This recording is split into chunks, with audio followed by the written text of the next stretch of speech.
সাহাবায়ে কেরামদেরকে 1 বছর ঘুমাতে দেয় না এই সূরাটি।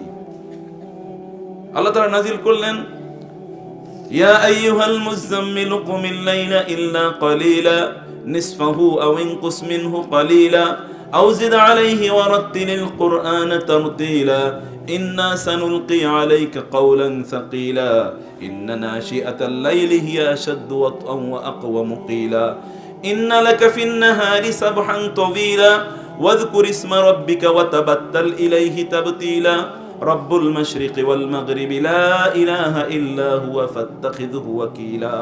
আপনি ওয়াকিল হিসেবে, বন্ধু হিসেবে আপনার রবকে গ্রহণ করুন, কারণ দিনের বেলা দাওয়াত দিতে গিয়ে আপনাকে প্রচুর পরিমাণ বাধা বিপত্তি জুলুম নির্যাতনের শিকার হতে হবে। এই জন্য আপনি রাতের বেলা দাঁড়িয়ে সালাত আদায় করুন। দিনের বেলা এই যে বিশাল বড় দায়িত্ব আপনার মাথার উপর আমি চাপিয়ে দিয়েছি, যে বোঝা, ইন্না সানুলকি আলাইকা কাওলান সাকিলা, আমি একটা সাকিল, একটা ভারী একটা জিনিস আপনার উপর আমি নাজিল করতে যাচ্ছি, সেটা হচ্ছে রিসালাত, সেটা হচ্ছে কোরআন। এই কোরআন যে রিসালাতের মাধ্যমে এসেছে, সেই যে কোরআনের মাধ্যমে রিসালাত এসেছে, সে কোরআন আমি নাজিল করতে যাচ্ছি আপনার উপর। এই রিসালাতের বিশাল দায়িত্ব পালন করার জন্য রাতের বেলা আপনার রবের সামনে দাঁড়িয়ে দাঁড়িয়ে আপনাকে সময় কাটাতে হবে। বুঝেন নাই প্রিয় ভাইরা? এই যে আপনারা এখানে আছেন না, আপনাদের জীবনে কত টেনশন, কত যন্ত্রণা, কত কিছু, এগুলো আপনারা বলেন। আপনাদের কত সন্তানদের ছেলেমেয়েরা আপনাদের কথাবার্তা শুনে না, এবং আপনাদের ঘরে কোনো শান্তি নাই, আপনাদের বাড়িতে বাসায় কোনো শান্তি নাই, বাইরে কোনো শান্তি নাই, কোনো ধরনের বরকত নাই, রোগ বিরোগ ইত্যাদি লেগে আছে। মানুষ আপনার বিরুদ্ধে বিভিন্ন ধরনের চক্রান্ত ষড়যন্ত্র করছে, যাই ধরেন সেটাই আপনার ক্ষতি হয়। ব্যবসা করতে যান তাও হয় না, পড়াশোনা করতে যান তাও হয় না, ছেলেমেয়ের চাকরি বাকরি বিয়ে শাদী দিতে যান তাও হয় না, চারিদিকে কেবল যন্ত্রণা, কেবল যন্ত্রণা, কেবল যন্ত্রণা। এটা কারণ কি জানেন?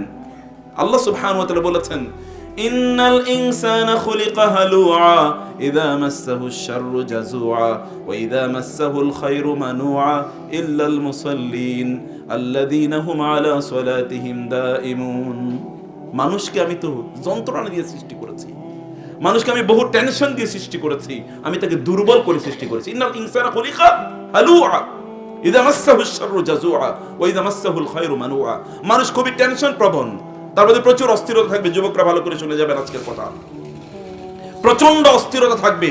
আমি কি করব? ব্যবসা করব, চাকরি করব, পড়াশোনা করব, কোনো কিছুই তো ভালো লাগতেছে না। বিয়ে শাদীর বয়স চলে যায়, বিয়ে শাদী করতে পারছি না, অথবা আপনাদের মেয়েদেরকে বয়স হয়ে যাচ্ছে, এখনো মেয়েদেরকে বিয়ে দিতে পারছেন না, এত টেনশন। আল্লাহ আগেই বলে দিচ্ছেন, ইন্নাল ইনসানা খুলিকা হালুআ। মানুষ, তুমি কেবল টেনশনে থাকবে, কেবল টেনশন, কেবল এনজাইটি থাকবে, তোমার কেবল বিপর্যয়, কেবল দুশ্চিন্তা, কেবল দুর্ভাবনা, এগুলো সব কিছু থাকবে। বাঁচার একটাই মাত্র উপায়, তা হচ্ছে ইল্লাল মুসাল্লিন আল্লাযীনা হুম আলা সালাতিহিম দাঈমুন। যারা তাদের নামাজের, মুসল্লিরা ছাড়া যারা তাদের নামাজের মধ্যে অব্যাহত আছে। একবার কেবলমাত্র পড়লো জুমাবারে, এরকম অনেক মুসলমান আছে কেবলমাত্র জুমাবারে নামাজ পড়ে, আছে কিনা? বুঝেন নাই কথা? কেবল জুমায় নামাজ পড়ে, আছে কিনা এরকম? কেবল এমন মুসলমান আছে কেবলমাত্র সে হয়তোবা সকালবেলা নামাজটা পড়ে, অথবা দুপুরের নামাজটা পড়ে, অথবা ঈদের দিনের নামাজটা পড়ে, অথবা এক বেলা দুই বেলা পড়ে, এরকম অনেক মুসলমান আছে কিনা?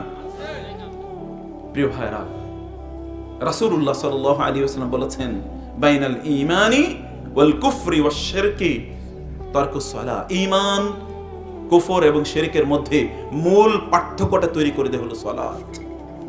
মূল পার্থক্যটা তৈরি করে দেয় কি? সালাত।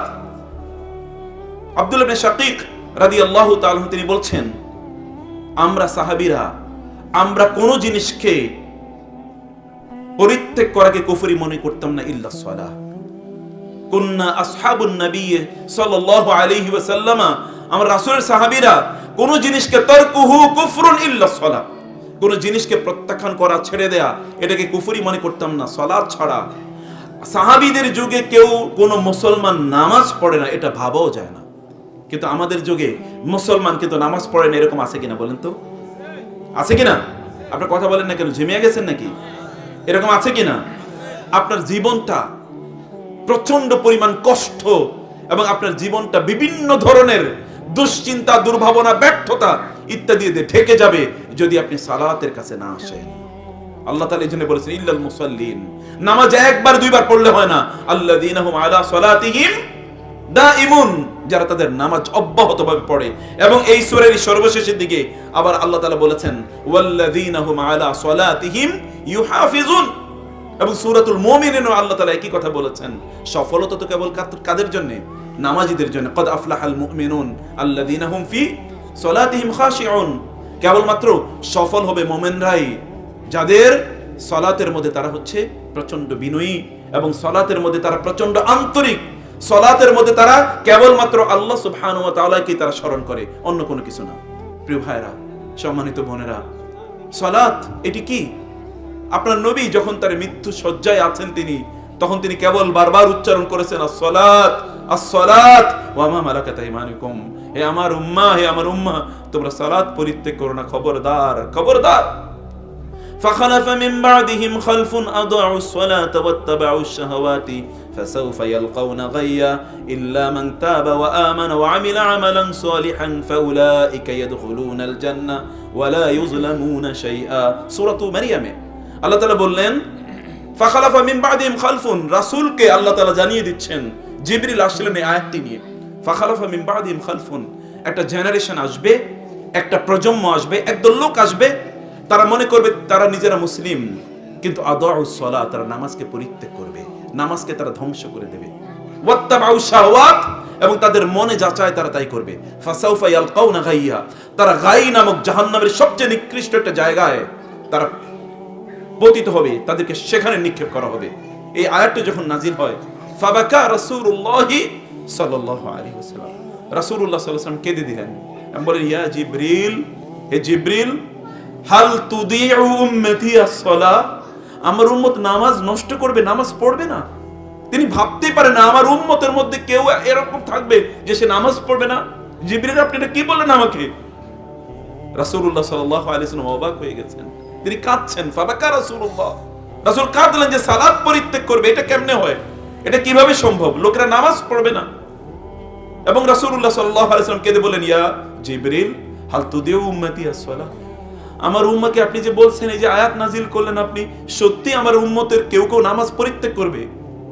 জিবরিল আলাইহিস সালাতু ওয়াস সালাম বলেন ইয়া মুহাম্মদ, হে মুহাম্মদ, সায়াতি আকওয়াম মিন উম্মতিকা, আপনার উম্মার মধ্যে একদল লোক আসবে, ইয়াবিউনা দীনাহুম বিআরাদি মিনাদ দুনিয়া ইউদাইয়ুনা সালাতা, যে আপনার উম্মার মধ্যে একদল লোক আসবে, তারা দুনিয়ার চেয়ে তারা দিনের চেয়ে, সালাতের চেয়ে দুনিয়াকে তারা অনেক অনেক বেশি প্রাধান্য দেবে, এবং এর মাধ্যমে তারা সালাতকে পরিত্যাগ করবে। আপনাদের একটা এক্সাম্পল বলি, আপনাদের এখানে গ্রামের মানুষ, এলাকার মানুষ, দোকানটা খোলা, দোকানের একজন দোকানদার ব্যবসায়ী হঠাৎ করে জামাতে দাঁড়িয়ে যাচ্ছে, লোকেরা আজান তো দিয়েছে, আজানের কথা তো আর বললামই না, জামাতের কিন্তু একামত আপনারা শুনে গেলেন, এর মধ্যে একজন কাস্টমার আসলো অথবা দুইজন কাস্টমার এসে দাঁড়িয়ে থাকলো। আপনার ঈমানের পরীক্ষা হচ্ছে সত্যিকার অর্থে আপনি মুমিন কিনা, যে দরজাটা বন্ধ করে, দোকানের দরজাটা বন্ধ করে আপনি জামাতে গিয়ে অংশগ্রহণ করছেন কিনা। এটা হচ্ছে ঈমানের ছোট্ট একটা পরীক্ষা। এই পরীক্ষায় যে ব্যক্তি উত্তীর্ণ হতে না পারে, সে অলরেডি দুনিয়ার কাছে তার দিন বিক্রি করে দিয়েছে। বুঝলেন না কথা? আপনার অলরেডি নামাজের আজান দিয়ে দিয়েছে, এর মধ্যে আপনি এখনো খেতে আছেন, এখনো খামারে আছেন, এখন আপনার কাজটা শেষ হয় নাই, আপনি সালাতের জন্য আপনার রব আপনাকে ডেকেছে, রবে ডাকার পর এরপরে আপনি কোন স্পর্ধায় আপনি এখন আপনার ওইখানে বসে থাকেন? রিজিক দেওয়ার মালিক কে? রিজিক কি আল্লাহ আপনাকে দেবেন না? কুল্লামা দাখালা আলাইহা যাকারিয়াল মিহরাবা ওয়াজাদা ইনদাহা রিজকা ক্বালা ইয়া মারইয়ামু আন্না লাকি হাযা ক্বালাত হিয়া মিন ইনদিল্লাহ ইন্নাল্লাহা ইয়ারযুকু মান ইয়াশাউ বিগাইরি হিসাব। দেখেন না অবস্থাটা কি? ফানাদাতুল মালাইকাতু ওয়া হুয়া কাইমুন ইউসাল্লি ফিল মিহরাব আন্নাল্লাহা ইউবাশশিরুকা বিগুলামিন ইসমুহু ইয়াহইয়া। আল্লাহ সুবহানাহু ওয়া তাআলা বলে দিলেন, আপনাদের কাছে ঘটনা বলে দিলেন, মারিয়াম আলাইহিস সালাম এর মা তিনি মান্নাত করেন, আল্লাহ ইন্নী নাযারতু লির, আমি আমার এই পেটে যে সন্তান হবে, এই সন্তানকে আমি কি করলাম? আপনার জন্য আমি মান্নাত করে দিলাম, আমি আপনার জন্য ওয়াকফ করে দিলাম, আপনার জন্য, আপনার যে বাইতুল মুকাদ্দাস, আপনার যে ঘর, এই ঘরের সেবা করার জন্য আমি তাকে ওয়াকফ করে দিলাম। কিন্তু ফালাম্মা ওয়াদাআতহা উনসা ক্বালাত রব্বি ইন্নী ওয়াদাতুহা উনসা, তো তার একটা মেয়ে জন্ম নিল। তিনি ভাবলেন যে আমি মেয়ে, আমি ভাবলাম একটা ছেলে হবে, এই ছেলেটা বাইতুল মুকাদ্দাসের কি করবে? এখানকার সেবা টেবা করবে, এখানকার খেদমত করবে। হয়েছে মেয়ে, মেয়েকে আমি কিভাবে বাইতুল মুকাদ্দাসে পাঠাবো? কিন্তু তিনি তো মান্নত করেছেন। আল্লাহ তাআলা তাকে জানিয়ে দিলেন কোনো সমস্যা নেই, ওয়ালাইসা যাকারু কাল উনসা ওয়া ইন্নী সাম্মাইতুহা মারইয়ামা ওয়া ইন্নী উঈযুহা ওয়া যুররিয়াতাহা মিনাশ শাইতানির রাজিম। তিনি বলেন আমি তার নাম রেখে দিলাম মারিয়াম। যাই হোক, পরবর্তী ঘটনা আপনাকে জানাই। মারিয়াম আলাইহিস সালামের তার দায়িত্ব নিলেন কে? ফাতাকাফফালাহা জাকারিয়া, তার খালু জাকারিয়া আলাইহিস সালাম দায়িত্ব নিলেন মারিয়ামের জন্য বাইতুল মুকাদ্দাসের একটি কর্নার, একটা ছোট্ট একটা ঘরের একটা রুমের মতো তৈরি করে দেওয়া হলো। সেখানে তিনি থাকেন এবং বাইতুল মুকাদ্দাসের ঝাড়ু টাড়ু দেয়া ইত্যাদি কাজ তিনি করেন, পরিষ্কার পরিচ্ছন্নতার কাজ করেন, আর রাত দাঁড়িয়ে দাঁড়িয়ে ওখানে তিনি সালাত আদায় করেন। এই মারিয়ামের জন্য ছোট্ট একটা পিচ্ছি একটা মেয়ে, এই মেয়ের জন্য খাবার নিয়ে আসে তার খালুকে নিয়ে আসবে, একটাই মাত্র ছেলে, পুরুষ বংশে, আবার তিনি নবী ওই সময়ের, দায়িত্ব তো তাকে ছাড়া আর কাউকে দেয়া যায় না, অতএব তাকেই দায়িত্ব দেয়া হলো, তিনি সেখানে খাবার নিয়ে আসবেন তার জন্য। কিন্তু যখনই কুল্লামা, এটা আপনাদের বুঝতে হবে আরবি, কুল্লামা মানে হোয়েনেভার, যখনই প্রতিবারই, কুল্লামা দাখালা আলাইহা জাকারিয়া ফিল মেহরাব, যখনই জাকারিয়া তার কাছে যান ওই মেহরাবে যেখানে তিনি থাকতেন, যেখানে তিনি সালাত আদায় করতেন মারিয়াম, ওয়াজাদা ইনদাহা রিজকা, সেখানে গিয়ে দেখতেন ফল ভর্তি, সেখানে কি ভর্তি? খাবার ভর্তি, ফল। ক্বালাত ইয়া মারিয়াম, ক্বালা তিনি বললেন ইয়া মারিয়াম, মারিয়াম আন্না লাকা হাযা, কোত্থেকে খাবার আসলো? খাবার তো নিয়ে আসি আমি, অন্য তো কেউ তো তোমাকে খাবার দেওয়ার কথা না। ক্বালাত হিয়া মিন ইনদিল্লাহ, তিনি বলেছেন এটা কার পক্ষ থেকে এসেছে? আল্লাহর পক্ষ থেকে। এই যে যারা যুবকরা তোমরা এখানে আছো না, এই যে যারা মেয়েরা যুবতীরা আছেন না, এই যে আপনারা যারা বৃদ্ধরা আছেন না, একটা ছোট্ট একটা পিচ্চি মেয়ে যদি বলতে পারে আল্লাহর পক্ষ থেকে খাবার এসেছে, তাহলে আপনাদের খাবার কি আল্লাহ তাআলা দিতে পারেন না? পারেন কিনা? এই ছোট্ট মেয়েটা কত বছর আল্লাহর ইবাদত করলো, কয় বছর, কিন্তু আল্লাহর সাথে রিলেশনটা কোন পর্যায়ের? আর আপনারা তো 30, 40, 50, 60, 70 বছর পর্যন্ত আল্লাহর ইবাদত করছেন, ওই রিলেশন এখনো তৈরি হয় নাই। কারণ নামাজের স্ট্যাটাসটা ওই লেভেলে এখনো যায় নাই, মর্যাদাটা ওই লেভেলে যায় নাই।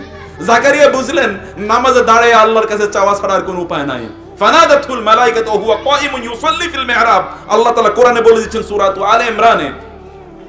এখান থেকে জাকারিয়া বুঝলেন আমারও তো এরকম একটা সন্তান যদি থাকতো, আরে যে সন্তানের জন্য আসমান থেকে খাবার চলে আসে, যে সন্তানের জন্য আল্লাহ তাআলা খাবার পাঠিয়ে দেন, এরকম একটা সন্তান যদি আমার থাকতো। তিনি নামাজে দাঁড়িয়ে গেলেন, আল্লাহর কাছে বললেন আল্লাহ আমাকে একটা সন্তান দেন না। ওয়া ইন্নী খিফতুল মাওয়ালিয়া মিন ওয়ারাই ওয়া কানাত ইমরাতি আকিরা ফাহাব লি মিন লাদুনকা ওয়ালিয়া ইয়ারিসুনি ওয়া ইয়ারিসু মিন আলি ইয়াকুব ওয়াজআলহু রাব্বি রাদিয়া ইয়া যাকারিয়া ইন্না নুবাশশিরুকা বিগুলামিন ইসমুহু ইয়াহইয়া লাম নাজআল লাহু মিন ক্বাবলু সামিয়া।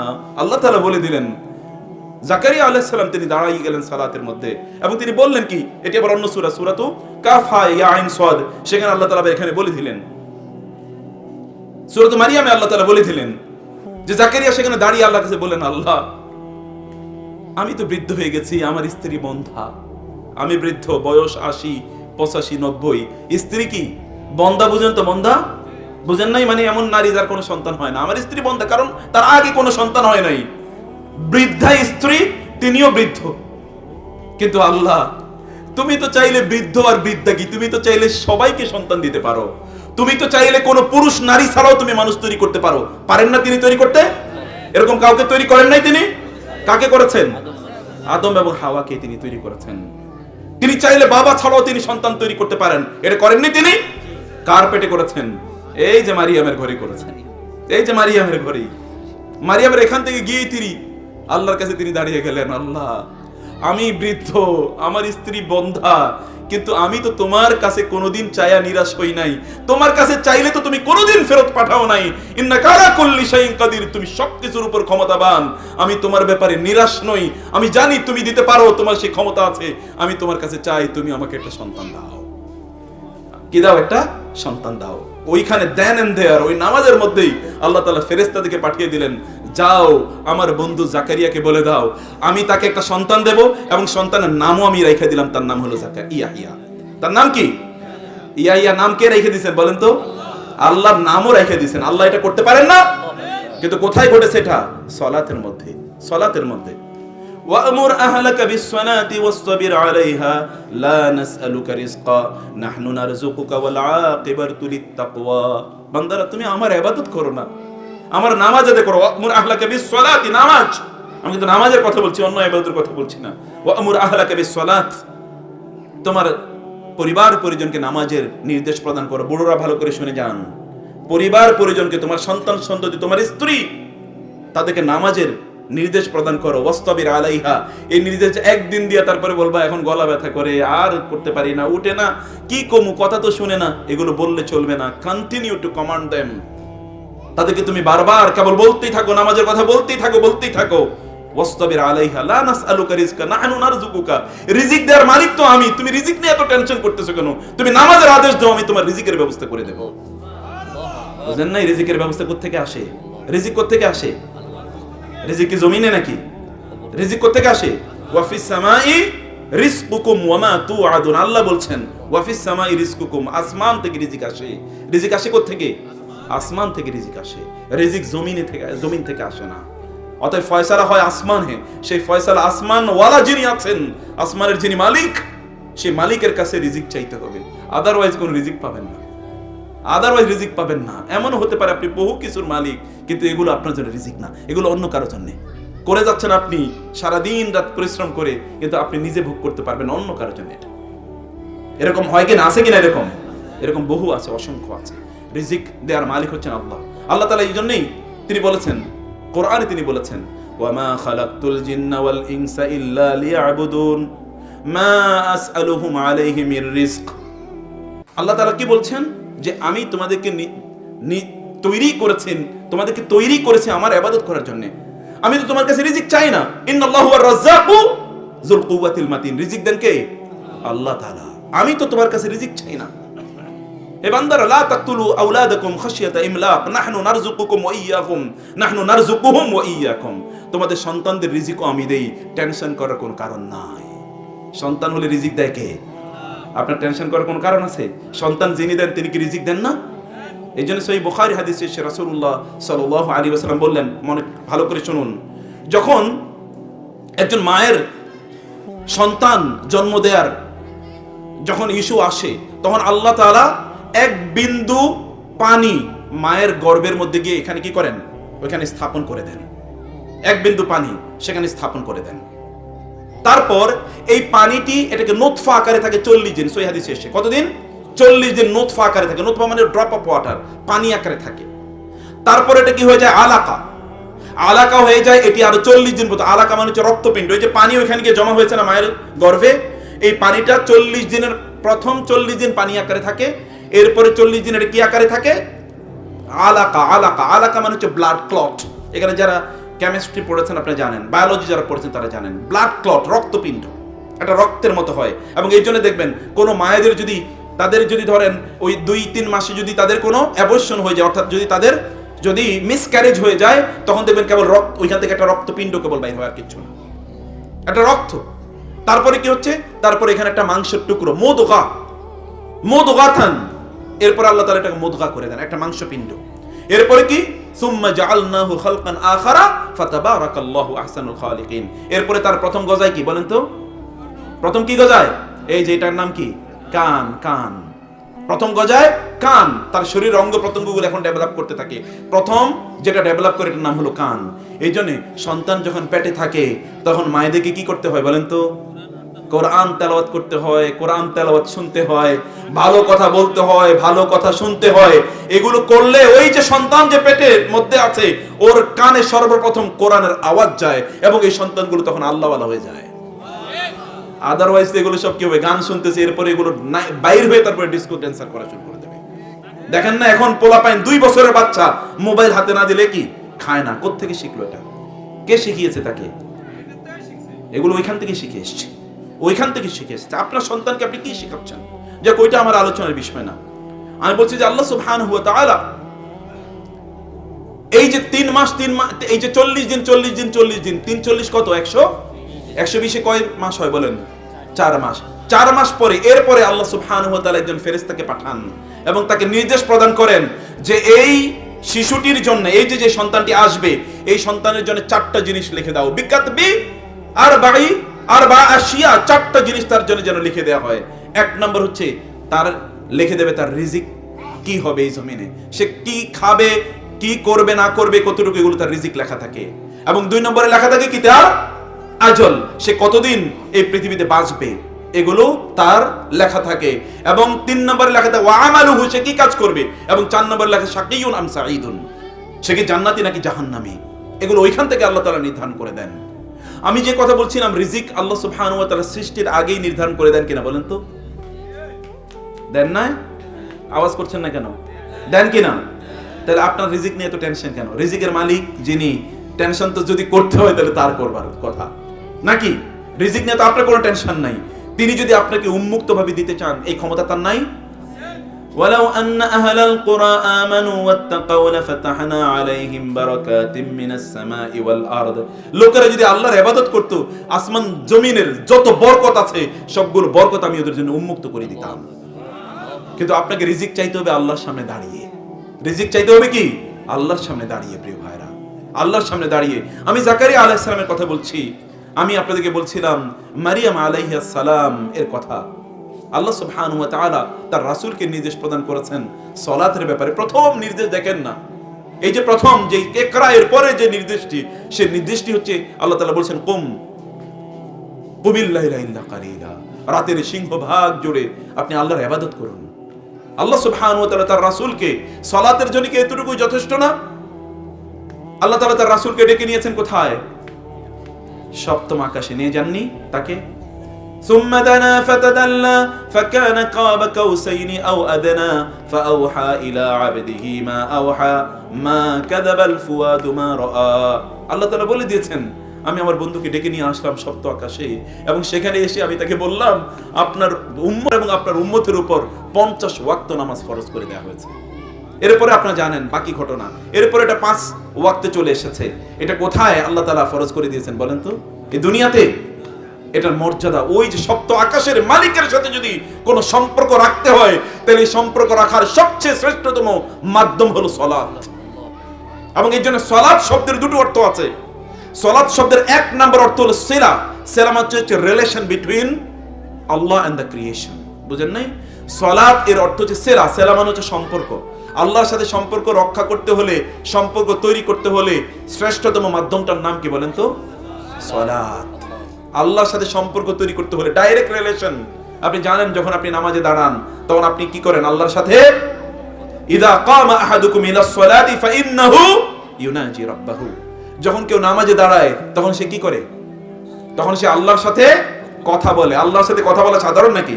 বাংলাদেশের প্রাইম মিনিস্টারের সাথে কথা বলেন তো দেখি। কথা বলতে পারবেন? কে কে কথা বলতে পারবেন হাত তোলেন। প্রেসিডেন্টের সাথে কথা বলবেন? প্রেসিডেন্ট দরকার নেই, আপনার এলাকার এমপির সাথে কথা বলতে পারবেন কয়জন দেখি? চান্সই তো পাবেন না, খবরই পাবেন না। আর এই সকল প্রধানমন্ত্রী প্রেসিডেন্টকে সেকেন্ডের মধ্যে এরকম হাজার হাজার কোটি কোটি প্রধানমন্ত্রীকে উঠাতে বসাতে পারেন যিনি, তার সাথে সম্পর্ক রাখলে কি হতে পারে চিন্তা করে দেখেন। আর তার সাথে আপনি কথা বলতে পারেন নামাজে দাঁড়াইলেই। রাসূলুল্লাহ সাল্লাল্লাহু আলাইহি ওয়াসাল্লাম বলেন, আল্লাহ সুবহানাহু ওয়া তাআলা বলেন, ইন্নী কাসামতু সলাতা বাইনি ওয়া বাইনা আবদি নিসফাইনি ওয়া লি আবদি মা সাআলা। আমি নামাজকে আমার মাঝে এবং আমার বান্দার মাঝে কি করে দিয়েছি? ভাগ করে দিয়েছি। এবং নামাজে দাঁড়িয়ে আমার বান্দা আমার কাছে যা চায় আমি তাকে তাই প্রদান করব। বুঝেন নাই? নামাজে দাঁড়িয়ে ওয়ালি আবদি মা সাআলা, এটা আল্লাহ বলছেন, আর কেউ না। পৃথিবীর যত প্রভাবশালী ব্যক্তি হোক না কেন, সে প্রভাবশালী ব্যক্তি যদি কোনো ওয়াদা করে, এই ওয়াদা মিস হওয়ার সম্ভাবনা আছে কি নাই? আছে। কিন্তু আল্লাহ ওয়াদা করলে মিস হবে নাকি? ইন্নাল্লাহা লা ইউখলিফুল মিআদ। আল্লাহ তার ওয়াদা তো ভঙ্গ করেন না। ইন্নাকা লা তুখলিফুল মিআদ। আল্লাহ তুমি তো তোমার ওয়াদা ভঙ্গ করো নাই। দাঁড়িয়ে দেখেন নামাজে, সত্যিকার অর্থে নামাজে দাঁড়িয়ে দেখেন। ওয়া ইবাদুর রাহমানিল্লাযীনা ইয়ামশুনা আলাল আরদি হাওনা ওয়া ইযা খাতাবাহুমুল জাহিলুনা ক্বালু সালামা ওয়াল্লাযীনা ইয়াবিতুনা লিরাব্বিহিম সুজদান ওয়া কিয়ামা। কি অসাধারণ কথা! একটু কোরআনের কাছে আসেন, বুকটাকে একটু খুলে দেন, একটু খুলে দিয়ে দেখেন যে কোরআনের নূর যদি এই বুকের মধ্যে যদি ঢুকে, অন্তরে যদি ঢুকে, তাইলে দেখবেন যে কি আলো দেখতে পান চারিদিকে। অন্ধকার সব আল্লাহ তাআলা গুছিয়ে দেবেন, সব অন্ধকার আল্লাহ তাআলা গুছিয়ে দেবেন। কিন্তু you will have to come to সালাহ, you will have to come to সালাহ। আল্লাহ তাআলা বলছেন আমি সালাতকে আমার বান্দার মাঝে এবং আমার মাঝে বন্টন করে দিয়েছি। বান্দা, সালাতের একটা অংশ আমার জন্য আর একটা অংশ তোমার জন্য। যাও বলি আব্দি মা সাআলা, আমার বান্দা যখন আমাকে বলে সালাতের মধ্যে, ও যা চায় আমি তাকে প্রত্যাখ্যান করতে পারি না। আল্লাহর ইবাদুর রহমান, ইবাদুর রহমান কি সাধারণ বান্দা না। ইবাদুর রহমান, special servants and slaves of আল্লাহ। আল্লাহর বান্দাদের মধ্যে সেরা বান্দা যারা তারা হলো ইবাদুর রহমান। ইবাদুর রহমান আল্লাযীনা ইয়াবিতুনা লিরাব্বিহিম সুজদান ওয়া কিয়ামা, যারা সিজদায় এবং রুকু অবস্থায় তাদের রবের জন্য রাতটা কাটিয়ে দেয়, তাদের রবের জন্য রাতটা কাটিয়ে দেয়। এই যে মুরব্বীরা আছেন না,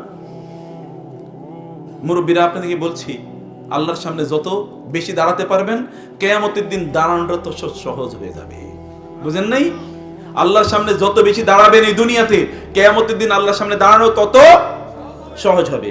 ওয়ালিমান খাফা মাকামা রাব্বিহি জান্নাতান, আল্লাহ তাআলা বললেন ওয়ালিমান খাফা মাকামা রাব্বিহি, যে আল্লাহর সামনে দাঁড়ানোকে ভয় করে। আল্লাহ তাআলা এই দুনিয়ায় সে যে দাঁড়িয়েছিল আল্লাহর কাছে, এজন্য আল্লাহ তাআলা তাকে অন্যের তুলনায় ডাবল জান্নাত প্রদান করবেন। আল্লাহ তাআলা তাকে ডাবল জান্নাত প্রদান করবেন। সেই জন্য আল্লাহর সামনে দাঁড়িয়ে যাওয়া, আল্লাহর সামনে দাঁড়ানোর শ্রেষ্ঠতম যে ইবাদতটি, সেটি হলো কি সালাত। এই সালাতের আরেকটা নাম কিয়াম, এই জন্য, তাই না? কিয়ামুল লাইল মানে কি বলেন তো? নামাজ নাকি অন্য কোনো কিছু? কিয়ামুল লাইল মানে কি? নামাজ, রাতের নামাজ। তো কিয়াম মানে কি? কিয়াম মানে দাঁড়ানো, কিয়াম মানে সালাত। মান কামা রমাদান ঈমানান ওয়া ইহতিসাবান, হোয়াট ডাজ ইট মিন? মান কামা রমাদান ঈমানান ওয়া ইহতিসাবান, যে রমাদানের রাতে দাঁড়িয়ে দাঁড়িয়ে সালাত আদায় করে। কিয়াম মানে হচ্ছে আল্লাহর সামনে দাঁড়িয়ে সালাত আদায় করা। কিয়াম মানে হচ্ছে আল্লাহর সামনে দাঁড়িয়ে সালাত আদায় করা। রিজালুল্লাহ তুলহিহিম তিজারাতুন ওয়ালা বাইউন আন যিকরিল্লাহি ওয়া ইকামিস সালাহ। আপনার যত ব্যবসা বাণিজ্য থাকুক না কেন, আল্লাহকে ভুলে যায়েন না। আল্লাহকে ভুলে গেলে দুনিয়াটা আল্লাহ তাআলা আপনার জন্য জাহান্নাম বানিয়ে দেবেন। ওয়ামান আ'রাদা আন যিকরি ফাইন্না লাহু মাঈশাতান দানকা ওয়া নাহশুরুহু ইয়াওমাল কিয়ামাতি আ'মা ক্বালা রাব্বি লিমা হাশারতানি আ'মা ওয়া ক্বাদ কুনতু বাসীরা ক্বালা কাযালিকা আতাতকা আয়াতুনা ফানাসিতাহা ওয়া কাযালিকাল ইয়াওমা তুনসা। আহা, হৃদয় ফেটে যাওয়ার কথা যদি আপনি বুঝতে পারতেন প্রিয় ভাইরা, ফেটে যাওয়ার কথা। ওয়ামান আ'রাদা আন যিকরি, আমার নামাজ থেকে যে মুখ ফিরিয়ে নেবে, ফাইন্না লাহু মাঈশাতান দানকা, আমি এই দুনিয়ার জীবনটাই তার জন্য কঠিন করে দেব। দুনিয়ার জীবন কঠিন করে দেব। কি আপনি যদি যারা আল্লাহ ওয়ালা দিনদার, যদি তাদের জীবনটা দেখতেন, তারা কি জান্নাতের মধ্যে আছে। আর যারা অনেক সম্পদ, অনেক ক্ষমতার অধিকারী, ওদের দিকে তাকিয়ে দেখেন, ওদের ঘুম নাই, নিদ্রা নাই, ডায়াবেটিস, ব্লাড প্রেশার, ক্যান্সার, হার্টের ডিজিজ অথবা কি কিডনি ফেইল, এমন কোন রোগ নাই যে রোগ দিয়ে আল্লাহ তাআলা তারে পূর্ণ করে দেন নাই। দুনিয়াটাই ওর জন্য জাহান্নাম। বুঝেন নাই? দুনিয়াটাই তার জন্য জাহান্নাম। কিন্তু যারা আল্লাহ ওয়ালা, তাদের জন্য দুনিয়াটাই কি আল্লাহ তাআলা তার জন্য জান্নাতের মতো করে দিয়েছেন। এইরকম যে কারণ দুনিয়াতে সে আল্লাহ ভালোবাসা পেয়েছে, ওই ফিল, এটা কেবলমাত্র এই দুনিয়ার সাজসজ্জা, অনেক কিছু সম্পদ, ক্ষমতা, এগুলোই শোনা। ইয়া আইয়াতুহান নাফসুল মুতমাইন্নাহ ইরজিই ইলা রাব্বিকা রাদিয়াতাম মারদিয়া, এটা ইতমিনান। ইব্রাহিম আলাইহিস সালাম বললেন, যখন তিনি বললেন রব্বি আরিনি কাইফা তুহিল মাউতা ক্বালা আওয়ালাম তুমিন ক্বালা বালাক ওয়ালাকিন লিয়াতমাইন্না কলবি। আমার অন্তরের একটা ইতমিনান দরকার, একটা প্রশান্তি দরকার। আমি প্রশান্তিটা কেবলমাত্র অর্জন করতে চাই। এই প্রশান্তি কেবলমাত্র আল্লাহর সামনে দাঁড়ালে অর্জন হয়। এটা অন্য কোথাও, অন্য কোনো জায়গায় আপনি কিচ্ছুর মধ্যে এটা পাবেন না। অন্য কোথাও আপনি এটা পাবেন না প্রিয় ভাইরা। এই যে যুবকরা অনেকে আমাদেরকে এসে বলে তাদের জীবনে অনেক সমস্যা, অনেক সংকট। এই যে আপনারা বলেন অনেক সমস্যা, অনেক সংকট। আল্লাহ তাআলা বলেন কদ আফলাহাল মুমিনুনা আল্লাযীনা হুম ফি সালাতিহিম খাশিউন। মুমিনরা সফল হবে। তাহলে ব্যর্থ হয় কেন মুমিনরা? বুঝেন নাই কথা? আল্লাহ তাআলা বলছেন মুমিনরা সফল, আর আপনি এসে বলছেন কি আমি ব্যর্থ। কিভাবে হলো তাইলে? ব্যর্থতার তাহলে মূল কারণ কি? মূল কারণ হচ্ছে ওই যে ওইটাই, মূল কারণ ওইটাই, তারা তাদের সালাতের মধ্যে নাই, তারা তাদের নামাজের মধ্যে নাই। রাসূলুল্লাহ সাল্লাল্লাহু আলাইহি ওয়াসাল্লাম বলেছেন আস-সালাতু নূরুন, নামাজ কি? নামাজ কি? আলো। আলো কোথায়? আলো দুনিয়ায় আলো, আখিরাতেও আলো। বুঝেন নাই? দুনিয়ায় আলো, আখিরাতেও আলো। দুনিয়ার আলোর কথা বলি, আখিরাতের কথা আমি একটু পরে বলছি। সালাত কিভাবে আপনার জন্য আলো হবে প্রিয় ভাইরা? চারিদিকে অন্ধকার, কেবল চোখে অন্ধকার দেখতেছেন। এরকম লোক আছে না বলে কেবল ভাই চোখে অন্ধকার দেখতেছি। চোখে কেবলমাত্র কি পোকা যেন বলবো এটাকে, জোনাকি পোকা দেখছি, অথবা চোখে কেবলমাত্র মরিচিকা দেখছি, কেবলমাত্র মরিচিকা দেখছি, ধুধু ধুধু এরকম দেখছি। কোন মোমেনের জন্য চোখে কোনোদিন ধুধু দেখার প্রশ্ন আসে না। কারণ as-salatu নূরুন, সালাত নামাজ তার জন্য আলো, নামাজ তার জন্য আলো। কোন অন্ধকার তাকে কোনোদিন ডেকে দিতে পারে না। রাসূলুল্লাহ সাল্লাল্লাহু আলাইহি ওয়াসাল্লাম তার যখন টেনশন হতো তখন তিনি কি করতেন বলেন তো? তিনি বেলালকে বলতেন আকিমিস সালাত আরিহনা বিহা বেলাল।